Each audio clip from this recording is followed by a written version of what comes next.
So, we welcome Danny. I think it's important just to know who's standing in front of you. And so I want to begin by telling you a little bit about myself. The most important piece, obviously, is my wife. Anne-Marie and I met in high school. She was 16 and I was 17. And somehow we navigated that late adolescence, early adulthood stage of life and remained together, even though there were lots of bumps and lots of stressful points along the way.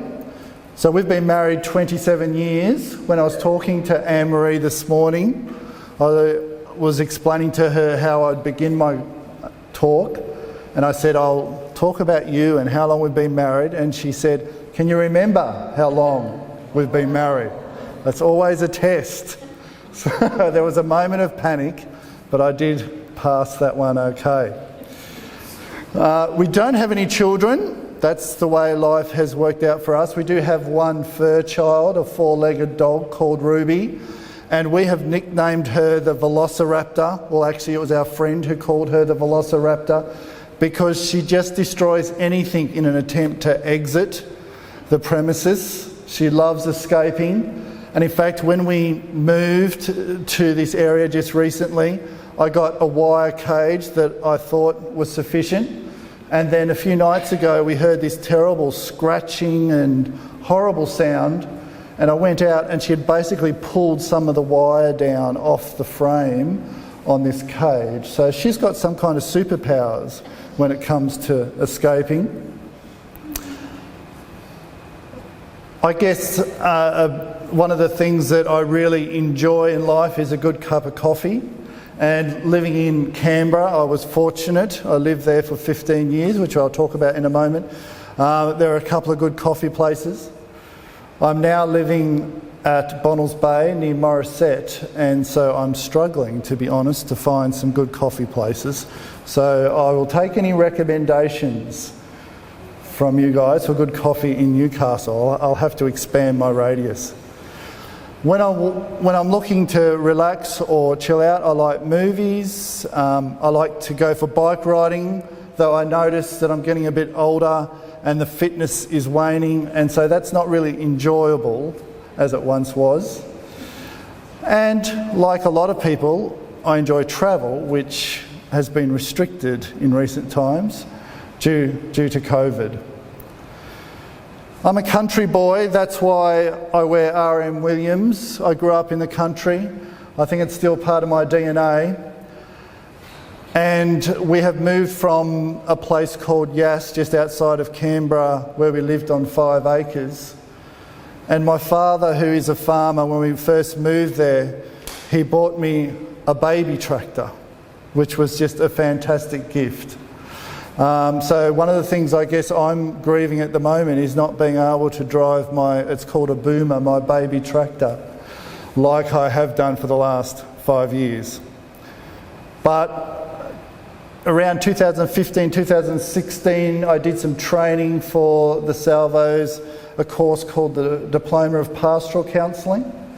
And I showed the group at the time the picture of my tractor, and someone put the hand up and said, Danny, that's just a lawnmower, that's not a tractor, which was a real blow to my ego. For me, it is still a tractor, not a lawnmower. A little bit about my professional journey.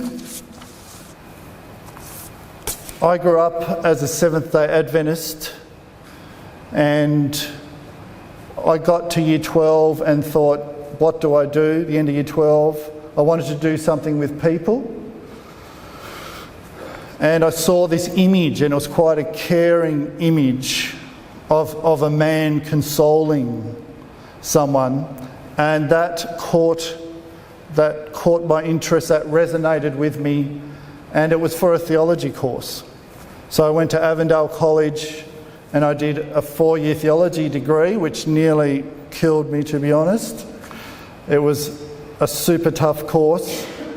And then, a little bit like the Salvos, the Seventh-day Adventists place you anywhere in Australia once you graduate. And we got moved to Western Australia. And I still remember Anne-Marie's reaction when she found out it was Western Australia. It was like we had been sent to Siberia. But we'd never been to WA, never been away from the East Coast. We had a fantastic time there. We moved to a place called Albany, and I was the assistant pastor. Did a lot with young people and families, made some terrific connections, and it's an absolutely beautiful part of the world, Albany, Denmark. Then after a while, I think I struggled to know how to adapt in that structure, in that organisation, and so I moved into psychology and counselling.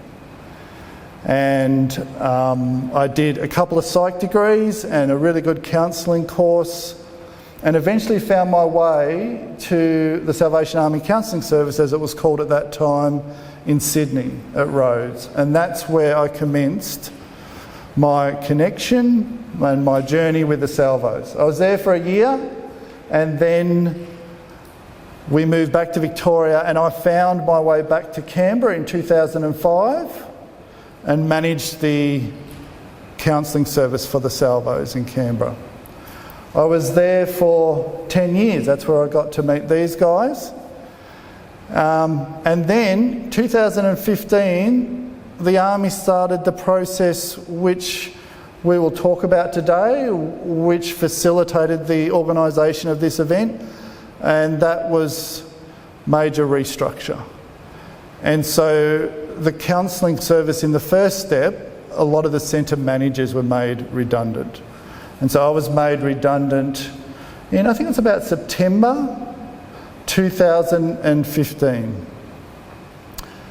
And that is something that I will share with you, elements of that experience I'll share with you today, just to give you some insight into what my experience was, but to also talk about the grief and loss associated with that change. I now run a private practice called Mind Relate Counselling and Consultancy, and I do a whole lot of things: individual counselling, couple counselling, family counselling, supervision for clergy, as well as clinical supervision. So I'll talk a bit more about that at the end. But I guess I'll just make sure I can drive this PowerPoint presentation. That is the name of our talk today, of my talk. But before we go too deep into some of the content, I want to put out a reminder. Because I don't know you, I don't know your stories, I don't know your journeys, and I don't know your backgrounds. And all of us have grief stories. All of us have different threads of grief in our experience. And the one thing I've learned from my own life and from being a counsellor is that emotions are very funny creatures, because emotions don't follow the rules of rationality or logic. And often people have unexpected reactions. I hear a lot of clients say, I'm not sure where that emotion came from. I'm not sure why I'm feeling that way. You can be feeling quite settled, quite calm, happy, positive, and then there's like a trigger, and all of a sudden your emotions can drop into a completely different state without much warning. And that's okay. That's the way emotions rock and roll. But what we often do, we live our lives in a logical mindset where we think we can control things, where we want to predict things, and where we feel a little bit ambushed if something comes out of left field. So if that happens to you today and you can't always know what the trigger might be, it might be something that I say, sometimes there's 2 or 3 steps of association, and you find yourself feeling sad, or any of the other faces of grief, angry, numb, disappointed, whatever it might be, then I encourage you to take care of yourself. I encourage you to do what you need to do. And if that means you just need to take a few breaths, then do that. If that means you need to shift your mindset for a few seconds and think of your favourite food or a positive experience, a beach somewhere. My favourite food is donuts, by the way. Then do that. However, sometimes emotions, they're a lot stronger, aren't they? And there's a term in psychology we call flooding, where the emotions overcome us, they swamp us. If that happens to you and you need to exit, then that's okay. If you need to cry, of course, that is all right as well. I know us men, we have to come up with a reason why we cry, that there's something in our eye or it's hay fever or so forth. But whatever you have to do to look after yourself, I encourage you to do that. Obviously, if I do see that you're a little bit upset, I'll probably check in with you during morning tea or lunch. So is that fine with everyone? Good.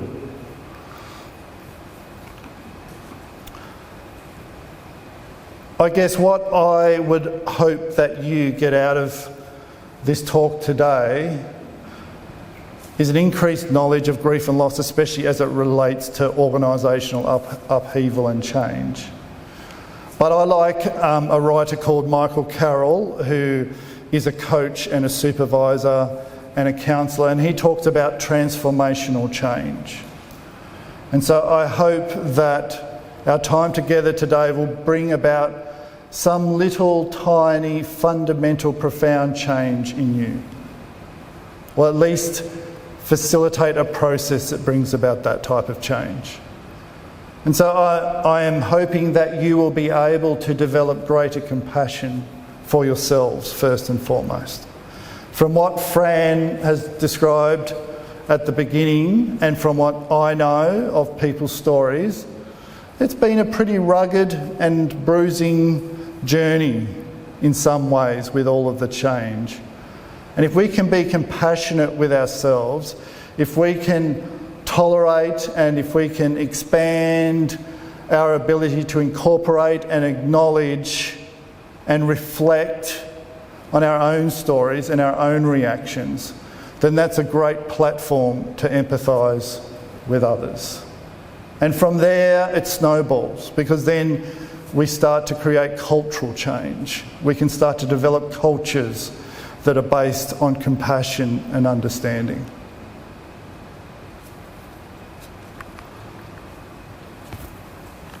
Growing up in the country 20, 30 years ago, there were no GPSs, there were no phones with maps on it. And so when a newcomer came into a town or an area and they didn't know where to go, one of the locals would draw them a mud map, would drag out a bit of paper, an old receipt, and just sketch a few things on how to get from where they were to where they needed to go. And so this is the metaphor I'm using today. It's a bit of a mud map of what I want to cover, because I know with these presentations we go in all sorts of different directions. We'll have a look at grief and loss. I want to look at grief and loss generally, because there are some touchstones there that then I want to tie into your specific situation, the grief and loss that's associated with organisational change. And there's a lot of information around grief and loss, isn't there? Like Kubler-Ross and her stages of grief has become common knowledge. And in my field there are volumes and books and models. Some of them are called task-orientated models, where people who grieve have to go through certain tasks to process grief. So there's a lot of information. But I just want to look at one or two elements that then I will refer to when we look at organisational change and grief and loss. And hopefully, because most people like to have something to take away, and at the back end of my presentation, hopefully we can explore some things that you can do that will help you manage your grief and loss process, that will build your resilience, and I know that's a topic that's been touched on, that will restore or reinforce your well-being.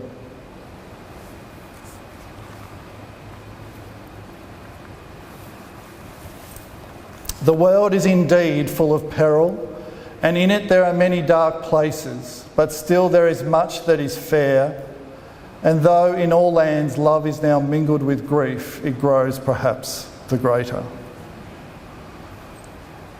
Quote from Lord of the Rings. And to me that encapsulates my mindset. As a counsellor, I hear some traumatic, some gut-wrenching, heart-wrenching stories of people's journeys.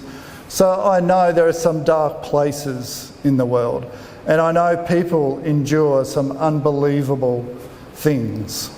But like our Christian faith tells us, love is always stronger. Love is always greater. But what I also like is that the darkness is mingled with the love, isn't it?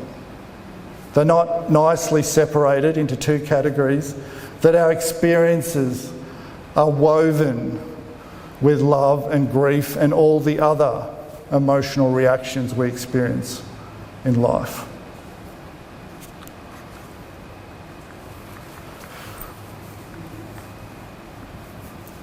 So here are a couple of very simple definitions of grief. Grief is the normal and natural emotional reaction to loss or change of any kind. Grief is a keen mental suffering or distress over affliction or loss, sharp sorrow, painful regret. When I looked up the origins of the word grief, it actually has a long history. It came into our language in the 1200s, in the 13th century, and it's very similar to that second definition of painful regret or sharp sorrow. And from what I could read, it originates from a similar French word. They are good definitions, but as you and I know, theory and definitions don't always encapsulate, or they don't always adequately define the experience of grief. And so today, as I touch on a few pieces of theory or concepts, I'll touch on some concepts, I want you to know that I realise the experience is very different to the theory. And especially with grief and the very powerful episodes of grief, that words are insufficient. That's why we resort to metaphors. That's why we have symbols. Because of the powerful experience of grief. But words, as one of my old bosses used to say, words are the way we make sense of the world, and that's really the best tool that we have. So even though they may be inadequate, they are still useful because they provide some framework, some context for us to understand what we're going through. And that's a very important mechanism in regulating emotions. I'm a bit of a fan of neuroscience, and so I like the explanation that emotions come from that part of the brain that's kind of in the deep recesses of the head. And it's all intuitive, it's all feeling, it's all visceral, but there's not much language. And these experiences need to be transferred to the cortex, to the executive functioning part of the brain to be made sense of. And that's why language is important, because in making sense of it, then that, what we call reptilian brain, can relax a bit more. As soon as it hears the language and hears the names and has meaning, then the lower parts of our brain and our body can relax. So names, models, theory are important, but I want to acknowledge they don't always encapsulate the real life experience that is grief and loss.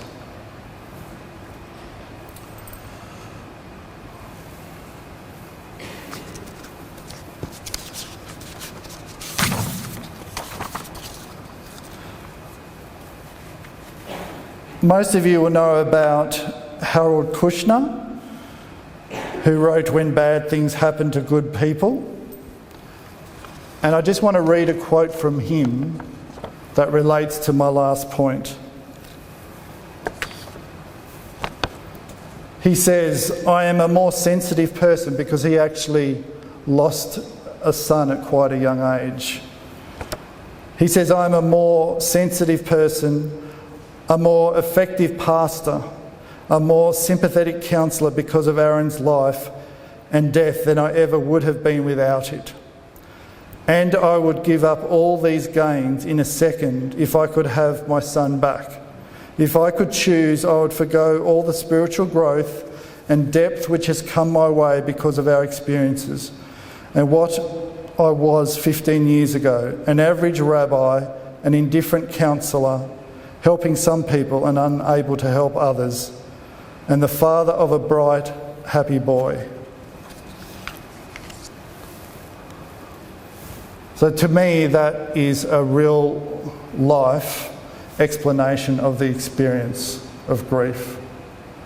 And in my work we talk about narratives, because often it's people's narratives that encapsulate the complex components of grief. We often use the term grief and loss because they do go together. I just want to split them for a second and look at loss, then we'll look at grieving. Because if I ask you, you could identify a lot of losses that maybe you've been through or that people go through. Separation and divorce, the loss of a partner, the death of someone close to you, the loss of a job, the loss of finances, the bushfires recently, people lost their homes and their belongings. And often what we hear, especially in the media, you'll hear a one-line or a one-dimensional explanation of loss. For example, this person lost their husband. And what I've found is that obviously loss is a lot more complex. And I've just divided it into tangible and intangible losses. So the tangible, one writer says, can be personal. For example, if you lost your eyesight, that is a personal loss. An interpersonal loss is a divorce, or if your kids leave home, for example, that could be an interpersonal loss, or if a friend moves away. And a material loss is if you lost your income, or if, for example, your house burnt down. What I've found, though, it's the intangible losses that are often not acknowledged but have so much power. So, for example, people who we say lose their faith. Perhaps they had a paradigm of faith, a paradigm of understanding the world. Some trauma or crisis comes along and it smashes that paradigm. And for a while, and sometimes for the rest of their lives, people are never able to reconstruct another worldview or a faith paradigm. And there's a sense of loss in that. A sense of loss in role. When I was made redundant from the counselling service, they were very gracious in organising some counselling for me. You know what they say, you should practice what you preach. So I went along to counselling, and I've been to counselling before, and I was just processing all this change. I was talking about it, trying to make sense of it, and then something surfaced for me that I hadn't acknowledged, that I hadn't realised, and that was a little piece of grief around being a leader. And I said to my counsellor, the thing with the most energy at the moment is I will really miss leading my team. I will really miss leadership.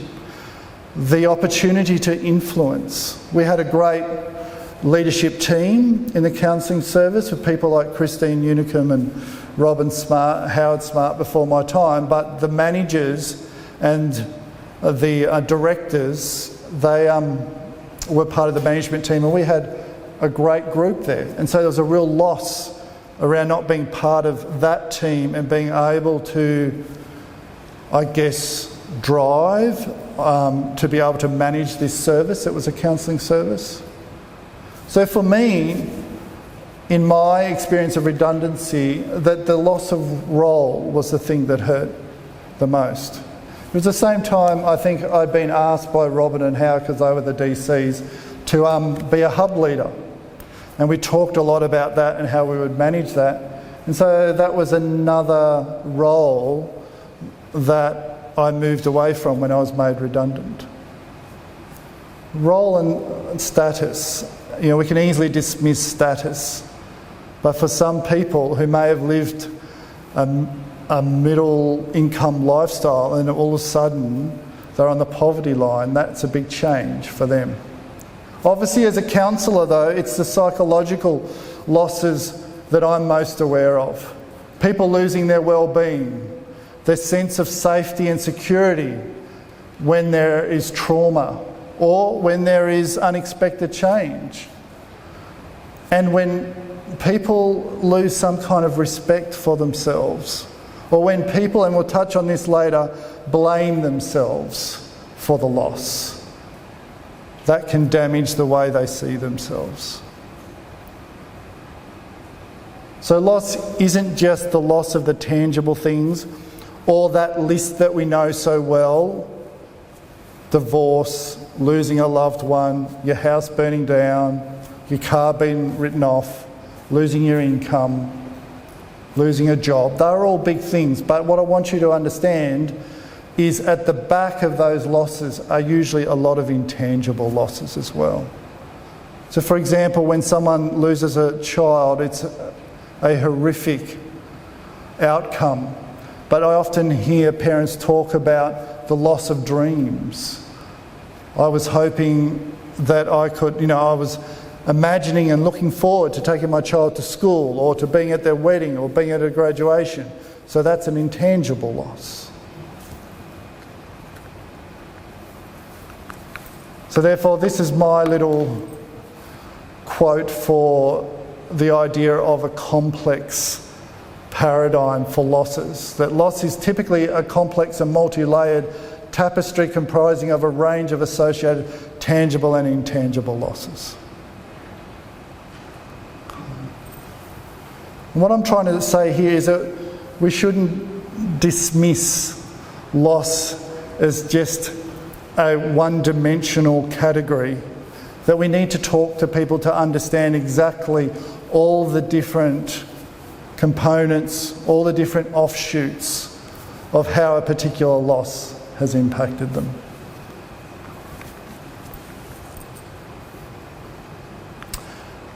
So grieving, expectations and assumptions. Our grief experience is shaped by our faith, our religious association, and also by our culture. I didn't have time, but I want to look into some of the different cultural rituals around grief, and there's a lot of variety once you start looking around the world. But in our Western world, our grief responses are shaped by expectations.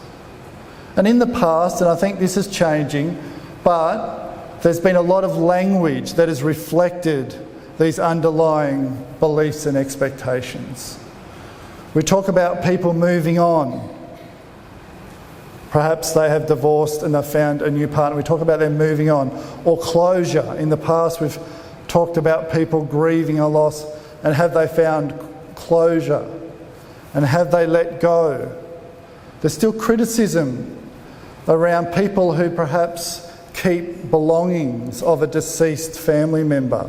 Some people, family members, keep the room exactly the same, or they maintain clothes or special items which are nostalgic to them. And there's a little bit of criticism about, after a year or so, you should be letting those go.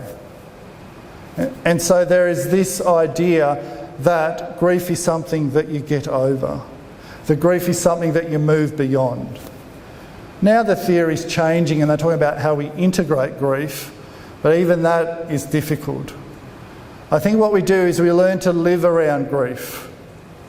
And at the beginning, grief can be all-encompassing.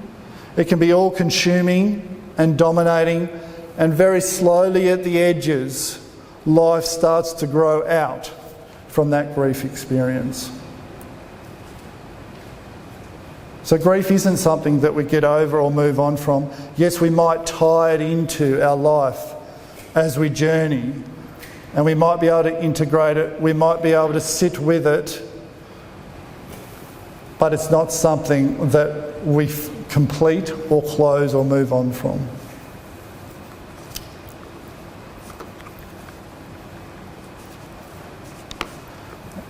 And this is a bit of a cliche, but I want to emphasise it. Grieving is unique because you'll hear Kubler-Ross's model of the different stages of grief, and that's true, but really grieving is like a fingerprint. Everyone's grief is unique because we express our grief out of who we are. So everyone, if you started to look in detail, everyone's grief response is quite unique. And that should create some permission for us to grieve in our own way. And it should encourage us as people who support those that are grieving to be careful of our expectations and to not download assumptions onto people. There's also variation across episodes of loss. So I have had some clients who said, when my father died, it was sad and I grieved and I cried, but it was very smooth and gentle. It all happened like I expected. And now that my mother's died, it's a completely different experience of grief. It is savage, it is turbulent, I don't know what's going to happen to me, I cannot function. And so even the same individual can have very different experiences of grief depending on the circumstances.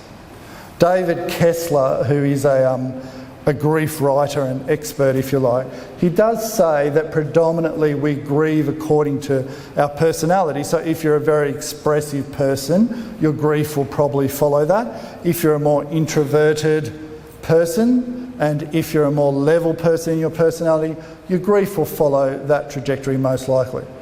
But that is not a rigid rule. I had one client come to me a number of years ago, and she was separating from her husband, and she said, I'm always a very stable person, I deal with stress, I make logical decisions, I'm comfortable in my own skin, but since my husband's left, I've been all over the place. My mind's been foggy, I cannot function, and my emotions are going up and down. So grief has the ability for us to act outside of our normal personality type.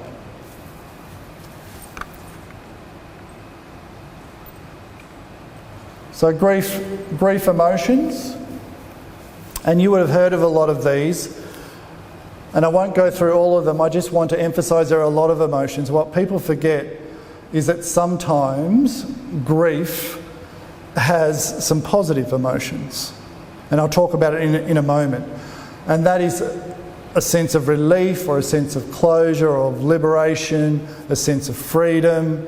In amongst all those what we will call heavy emotions, there can be some positive emotions. And I imagine, have you ever sat with someone that you're conducting a funeral for and they're retelling stories of the person they lost, and they can be in deep sadness, and all of a sudden you see their faces soften and they smile or they start to laugh because they're remembering a positive memory. It's a very warm feeling, and that's what grief is like. There are also a whole lot of behaviours, and because we're focusing on organisational associated grief and loss, I didn't want to go into too much detail, but people's behaviours can vary as well. Someone who can be very responsible, who was a good dad, who always showed up to work on time, if they go through an episode of loss, they might all of a sudden become erratic. People who are really good sleepers all of a sudden cannot sleep. People who are very good at their diet, healthy eating, start eating donuts or junk food. Lucky people, I say. So there's behaviours can fluctuate as well. Okay. Grief is a chaotic process. This is my understanding of grief. Grief has its own roadmap, and we cannot always predict it. It can be disorientating, it can be illogical, it can be random. And in fact, Mal McKissock, who's an expert in the grief field, he and his wife have retired now, he talks about grief as a chaotic process. And the laws of chaos apply. You know, the butterfly effect? One little thing can create quite a major outcome. So with grief, people can be just talking to someone, all of a sudden a memory flashes in, or a word triggers a whole range of emotions, and they're sitting there crying in deep sorrow. And the wildness of chaos, the wildness of grief, like I said, you can be in deep sadness and all of a sudden you have a fond memory. And so it is, I find, grief is a chaotic process, but it still has a pattern, as McKissock would say. And our body knows that pattern. If we trust our bodies and our physical self, largely our body knows how to grieve. But it's expectations, it's all sorts of other assumptions and values that often restrict our grieving process.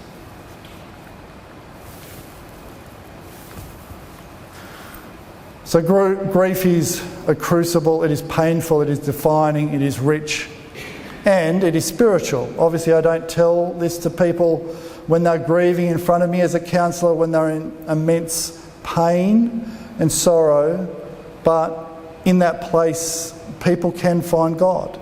In that place, people can be made aware of God's presence, connect with God.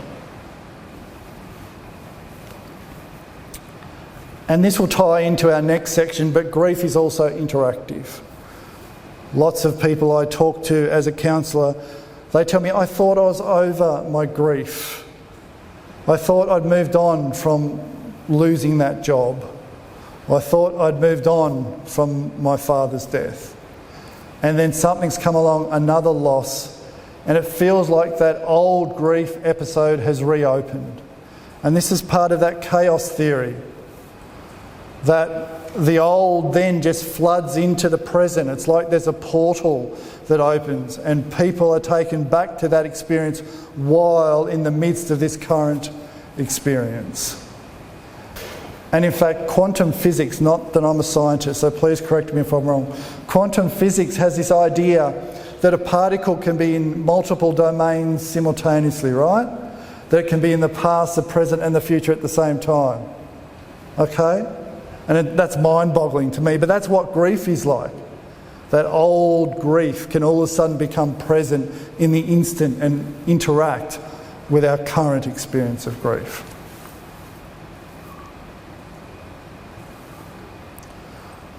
Okay, complicated grieving.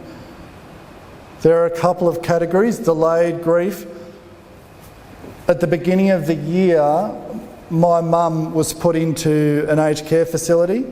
For the last 3 or 4 years, she's had dementia, Alzheimer's, and a decision was made to put her into care in January of this year. And in some ways, I know that I've got delayed grief around that, because there's only been a little bit of grief, and I've lost a lot of my mum in many ways in being able to interact with her. I'm not aware, I'm not connected with that grief at the moment. So I think at the moment I'm experiencing delayed grief around that. When I was made redundant from the Salvos, there was a lot happening. In the lead up to my finishing date, there was a lot to organise, a lot to process. And I knew I was grieving, but I didn't really allow myself to feel that or to connect with that till afterwards. And I think it was when I sent out, which is the way we communicate these days, sent out a message on Facebook just to thank everyone for my time with the Salvos, that's when the grief hit, especially hearing people's lovely remarks. That's when the grief really landed for me. And loss in limbo is where people are kind of in the midst of something and there's just not the time, or there's not the space, there's not the opportunity to grieve. What I want to focus on today is disenfranchised grief. because that will then flow into the next section. Disenfranchised grief is when people do not feel they have a socially recognised right to grieve. And some examples are a relationship that's not socially approved. For example, if someone is having an affair and they die, their lover often feels as though they do not have a right to grieve. And during the 80s, people that had AIDS and died of AIDS, their families found it struggle to grieve because of the stigma. And believe it or not, the loss of a pet. Some people believe that losing a pet is not such a big deal. There's not really the social permission to grieve the loss of a pet. And I've added one, and that's organisational change. And that's what we're going to talk about in a few minutes. Because I think that across a lot of organisations, not just the Salvation Army, there's not the social permission to grieve in the midst of change. I think that there's nearly an assumption that this is work, that you have to be professional, you have to continue. And somehow this grief is secondary to any type of personal grief. And there is some literature on that, but not a lot, and I'll talk about that in more depth. Disenfranchised grief often has what I call the GBS factor, which is some kind of guilt, blame or shame. So whether it's the social expectations, whether it's the values people place on themselves, they don't feel they have the right to grieve to the depth they need to grieve. And there might be some shame. Often families where a member has completed suicide feel a lot of shame around that outcome. So that's disenfranchised grief. Before we move on, I've done a lot of talking and I'm a counsellor, so I'm not used to that. I'm used to listening, not talking. Are there any questions? Because I'm happy to field any questions. That's a really quick run through of some of the elements of grief that I think will be important to touch on as we go into this second half of my presentation. But are there any questions? No, that's okay. It's good. I'll just summarise then. So the things I want to point out is that grief can be described by language and theories and models, but the experience is very different. That loss in and of itself is not one-dimensional. There's often intangible losses that are not seen that are connected to losses. And that is what really troubles people. That's what can complicate their grieving process. That grief is chaotic. There are many emotions. And one of the things I forgot to say was that often in grief, people have contradictory feelings. I have clients tell me, I really miss my husband, but I can't believe that so-and-so went and had a heart attack on me, so I'm angry at him at the same time. So there's this real sense of loss and anger. And that's what grief does. In our own mind, we have this category that relationships are opposite, happy, sad, but grief mixes them all together. And so grief is chaotic. We cannot predict it or go through the 5 stages or the 5 steps in a certain way. It'll be unique to you. And there are a lot of expectations. Grief is shaped by our culture and our environment. Grief is also shaped by our family upbringing, what our parents taught us about crying or grieving or what to do with losses. And then there is complicated grief. David Kessler says most grief is complicated. You know, he says our lives often have things in them that when loss comes along, it makes it difficult to grieve. But we want to focus on disenfranchised grief and then start looking at your particular setting, grief and loss in organisational change and upheaval. So my experience was I was made redundant You folks in some way are on the opposite end of the fence. You're sitting here in front of me. In some way you're connected with the Salvation Army at present. And so your experience is different to mine when it comes to change. Someone's about to walk out the door, are they? Your experience is different to mine, but there is still grief and loss associated. Some of us here are facing redundancy though. Oh, really? In this room. Oh, well, I'm sorry about my remark. I'm sorry. That's okay. Yeah, well, I can empathise with you. It is a bumpy process, redundancy. So grief and loss as it relates to organisational upheaval and change, there's a couple of things I want to talk about specifically for people who watch, if you like, all this change take place, who witness it but stay involved in the organisation. And I've associated it with, and organisational psychs talk about survivor's syndrome or survivor's guilt, disenfranchised grief, because there is not always the permission to grieve. After all, if you're staying and you're not being made redundant, in some ways you're the lucky ones. That's how it's viewed. And the interaction with the person and the domain, the idea that grief is interactive. And then we might be able to have a look at your experience. And there's some things I'll say in that area as well as strategies.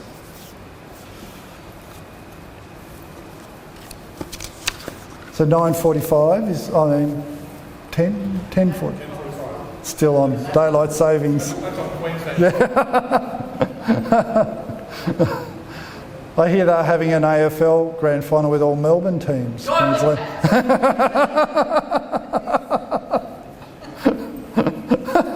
wouldn't have known that from your Facebook page, Miriam.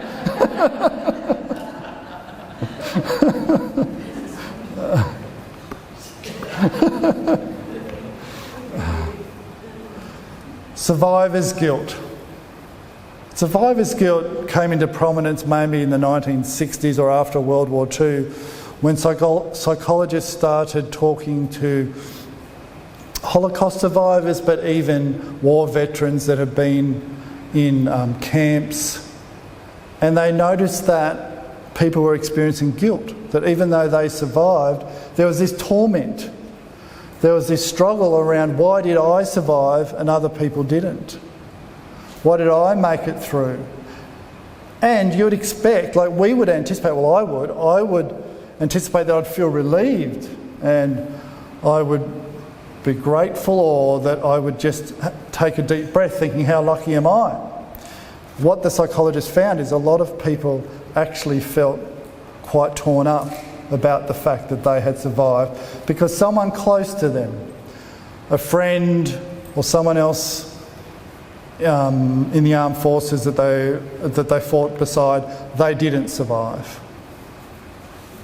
And then what we've noticed, that it's extended beyond war veterans or people coming out of World War II, the plane crash survivors, those that have lived through natural disasters, and all sorts of situations where one person survives but the person right next to them, a friend or a colleague, doesn't. We now know that's a normal reaction. From a logical standpoint, it doesn't make a lot of sense. But when we are faced with that situation, we don't know why that person survived and that person didn't. So we can start to feel guilty about it. And people often think, what could I have done so that I could have changed that outcome? It's a sense of powerlessness, and it's associated with post-traumatic stress, this survivor's guilt. As I said, organisational psychs have noticed similar symptoms, similar traits in people who survive redundancy in workplaces. And they've called that workplace survivor syndrome.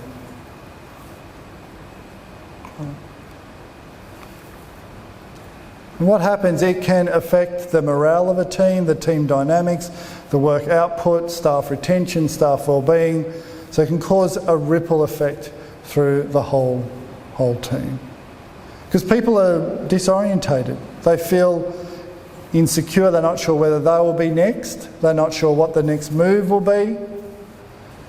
They're losing friends, they're losing colleagues, but they're staying. They might feel a bit of relief, but they also feel guilty. They say things to themselves, why me? Why do I deserve to keep my job and this person doesn't? I remember one of my colleagues on the counselling team was very much like that. I could see her distress that I was being made redundant and she was keeping her job.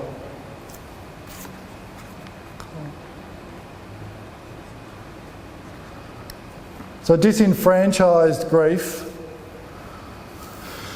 it's this lack of social permission to grieve. As I said, there are expectations that you should appreciate you still have a job. And the focus is on those leaving, which I think is important. I felt quite supported in the way that the Army dealt with my redundancy and the counselling they offered. There were some chaotic pieces there, but that was the nature of the restructure. So the focus is on those as leaving, but I could see my team around me really struggling, trying to understand what would happen next. And the research I could find said that the expectation is that we remain professional in our jobs, that we keep that professional facade, which I think is important, but because of that, then there can be this feeling that we're not allowed to be emotional about what we're experiencing. And so I've likened it to the invisible victim. The people that are still part of the organisation, they are grieving, but there's not the opportunity to talk about it, there's not the opportunity to work through it, there's not the opportunity to acknowledge it in the same way. And then there's that guilt, blame or shame factor that can intensify the reactions. We're back to this idea of interactive nature of grief, because I've had clients that might be going through a separation and then at the same time they are told that they are being made redundant. So there's an interaction of the personal and the professional. And as I said, grief doesn't remain in silos. It doesn't remain compartmentalised.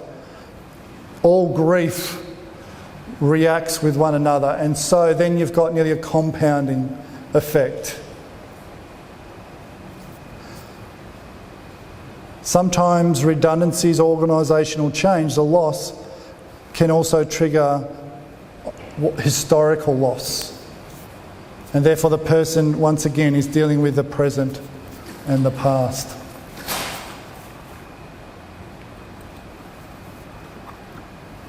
In its extreme forms, organisational change, the associated grief and loss, the upheaval, can lead to mental health issues. Depression, anxiety, stress, post-traumatic stress, relationship difficulties. And if people have tried to manage these issues in the past, if they have a history with these issues, then they can be exacerbated by the dynamics of organisational change and loss. Okay.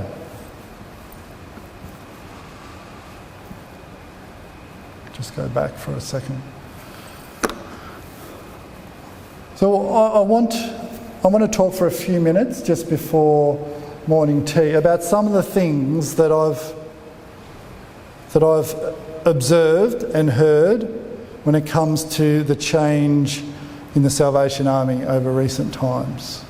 And I'm not breaking confidentiality, obviously, I'm very careful about that, but I want you to use this as a bit of a yardstick to see whether it relates to any of your experience or whether it perhaps helps you understand your experience. But what I've heard, and life is like this, isn't it? The theory of chaos, oh, there it is right there. a sheet of mine, that things happen. And some of those variables have been outside the organisation's control, but there's been a lot of change, and there's been sustained change over a period of time. As I said, I was made redundant in 2015, and we're in 2020. So it's five years I've been hearing about quite a lot of change. And what I've noticed is that sometimes people don't always have the chance to catch up with that change. And this wouldn't be just in the Salvation Army. If people are managing multiple episodes of change, one after another, it'll have an effect on you.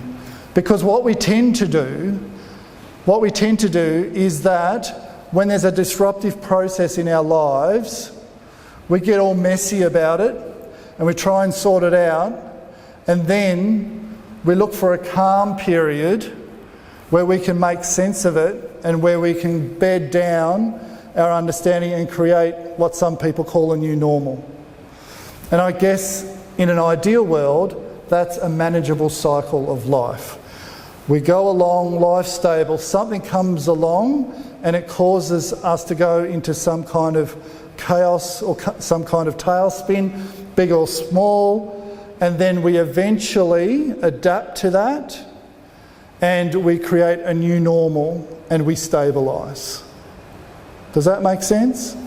But what is happening in this situation is that people are being thrown challenges, one on top of the other, so that process is not undertaken. Okay?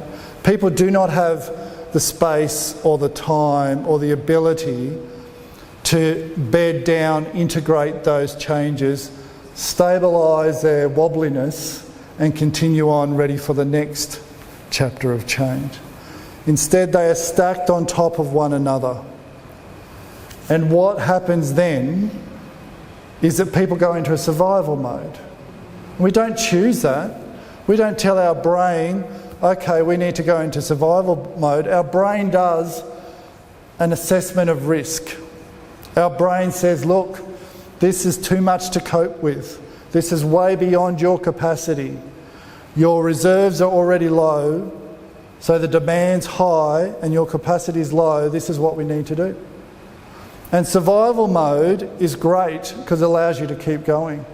Survival mode, apparently when we used to run away from bears and lions, was only ever created and intended for a very short period. As long as you can run without getting puffed. That's how long we should be in survival mode for. But in our culture, with these kind of intangible stresses, existential stresses, organisational stresses, they stack on top of one another and we go into survival mode and we stay there. And that is the danger, folks. If you start to make survival mode your normal, if that's how you exist for extended periods of time, there are all sorts of consequences. Unfortunate consequences. Number one, your well-being. You will not feel okay within yourself. You will not feel balanced within yourself. You will feel sideways within yourself. You will not be connected to yourself in the same way. And then as time goes on, you'll become exhausted because your body knows. And your body is telling you, slow down, you need to take a break. But there's so much going on. It's a never-ending list. So you push your body a bit further and then your body starts to go into like a pre-burnout mode. And it goes on from there because there's burnout and then there are those mental health concerns. So what I see at the moment is that grief and loss in all this change is also bound up with like a stress response. Not only are people grieving so much loss upon loss upon loss, but they're in such a stress state a survival mode, that in my opinion, people cannot grieve. Because I don't know about you, but I don't usually grieve when I'm on the run. I don't normally connect with my emotions when I'm thinking about the million things that I have to do, or feeling the stress of having to complete things or problem solve or deal with situations. You need space to grieve, to connect with your emotions. Your body will say, you're not in the right state, you're not in the right state. You have to calm down.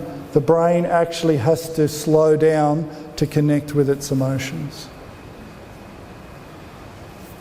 So it's morning tea time, and I'll follow this up after morning tea, but that's a general observation that I have around one of the challenges at the moment for people in the Salvation Army is the pace of change and the change stacked upon change, and the very difficult process of trying to integrate that change without the opportunity of making sense of it and embedding it. Well, that's a good spot to stop for morning tea.